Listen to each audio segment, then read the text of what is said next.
Hello बच्चों, let's see the question and the question is when 1 mole of gas is heated at constant volume, temperature is raised from 298 to 308 Kelvin, heat supplied to the gas is 500 joule, then which of the statement is correct? हमें ये बताना है।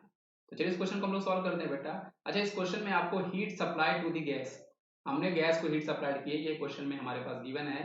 तो Q की value बेटा आपके पास already plus 500 joule हो जाएगी, है ना। क्योंकि हम लोग साइन कन्वेंशन के हिसाब से बेटा, अगर आपकी हीट जो है, heat is absorb by system होती है बेटा, heat is absorb by the system हुआ करती है, बाय द सिस्टम, तो उसके लिए हम लोग प्लस साइन लिया करते हैं। तो Q की वैल्यू बेटा हमारे पास प्लस 500 जूल आ चुकी है। अब हम लोग बेटा यहाँ पर वर्क की बात करते हैं, तो आपको पता है बेटा कि कांस्टेंट वॉल्यूम में जो आपका वर्क डन होता है, कौन सा, इरिवर्सिबल वाला प्रोसेस वाला वर्क डन, वो आपका बेटा हुआ करता है 0। तो कांस्टेंट वॉल्यूम, क्वेश्चन उसने हमसे ऑलरेडी बोल रखा है, कांस्टेंट वॉल्यूम मतलब ये आपकी आइसोकोरिक प्रोसेस है। और जब कभी भी आपके पास आइसोकोरिक प्रोसेस होती है बेटा, तो वहां पे आपका जो वर्क डन होता है वो आपका 0 हो जाता है।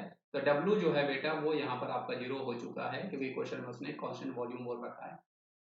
अब हम लोग अगले केस में बेटा इंटरनल एनर्जी की बात करते हैं। According to first law of the thermodynamics, हमारे पास जो डेल्टा ई होता है वो इक्वल टू होता है आपका Q प्लस डब्ल्यू के। अब क्वेश्चन में बेटा W की वैल्यू हमारे पास 0 है, मतलब यहाँ पे जो आपका डेल्टा ई है वो इज इक्वल टू Q होने वाला है, जिसकी वैल्यू हमारे पास 500 जूल क्वेश्चन में हमारे पास ऑलरेडी गिवन है। तो आप यहाँ पर देखो बेटा कौन सा ऑप्शन हमारा इससे बिल्कुल मैच कर रहा है। वर्क डन आपका 0 है और Q और W यहाँ पर आपके पास, sorry, Q and delta E हमारे पास 500 जूल है। मतलब ऑप्शन नंबर बी जो है, जो हमने कंडीशन निकाली है बेटा, वो इससे बिल्कुल मैच कर रहा है। इसलिए इस क्वेश्चन का सही जवाब हमारे पास ऑप्शन नंबर बी हो जाएगा बेटा। तो आई होप आपको ये कॉन्सेप्ट समझ में आएगा बेटा।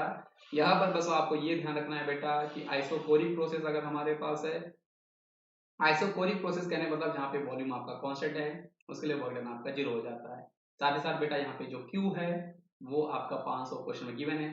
साइन आपका प्लस होगा क्योंकि heat is absorb by the system. जब सिस्टम आपकी हीट एब्जॉर्ब करती है उसको हम लोग पॉजिटिव लेते हैं, जब सिस्टम आपकी हीट रिलीज करती है तो उसको हम लोग नेगेटिव लेते हैं। तो थैंक यू बच्चों।